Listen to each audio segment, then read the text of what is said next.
সোনালি, আমি তোমার কাছে যেতে চাই। সোনালি, তুমি আমার কাছে চলে আসো। এই টমি, এই তুই কি শুরু করেছিস? ওকে ডাকলে তো আর ও ফিরে আসবে না, ও তো মারা গেছে। এই টমি, এই তুই শান্ত হ, একটু বোঝার চেষ্টা কর। চল আমরা বাড়িতে চলে যাই, ওকে ডেকে আর লাভ নেই। আরে টমি, তুই বুঝতেছিস কেন? যে মরে যায় সে কখনো আর ফিরে আসে না। এই টমি, চল আমরা বাড়িতে ফিরে যাই। না বাবা, আমি যাব না। আমি সোনালিকে ছেড়ে কোথাও চলে যাব না। আমি সোনালির সাথে থাকতে চাই। টমি, বুঝতেছিস না কেন? তোকে এখন সত্যটা মেনে নিতে হবে। এই তুই কোথায় চলে যাচ্ছিস? আজকে আমি সবকিছু ভেঙে ফেলবো। এই টমি, এই তুই এগুলো কি শুরু করেছিস?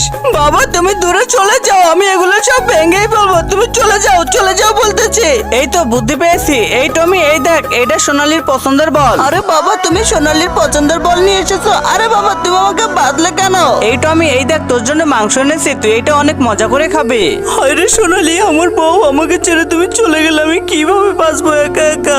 আরে টমি, আমি তোর বিষয়টা বুঝতে পেরেছি। একা একা জীবন কাটানো সম্ভব না, তুই আরেকটা বিয়ে করে নে। এই টমির বাবা, টমির একা একা থাকতে ভালো লাগতেছে না। তুমি একটা কাজ করো, পাশের বাড়ি পিঙ্কিকে নিয়ে আসো। হ্যাঁ ঠিক আছে টমির মা, নিয়ে আসতেছি। এই বড় ভাই, তোমরা তো জানো আমার টমির মন খারাপ, তোমাদের পিঙ্কিকে নিয়ে গেলাম আমাদের বাড়িতে।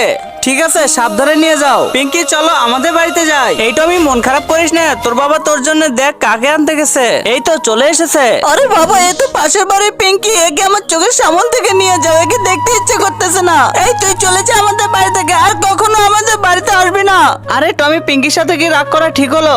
মা, আমি কাউকে চাই না। আমি শুধু সোনালিকে চাই। ঠিক আছে ঠিক আছে টমি, তোকে আর বিয়ের কথা বলবো না।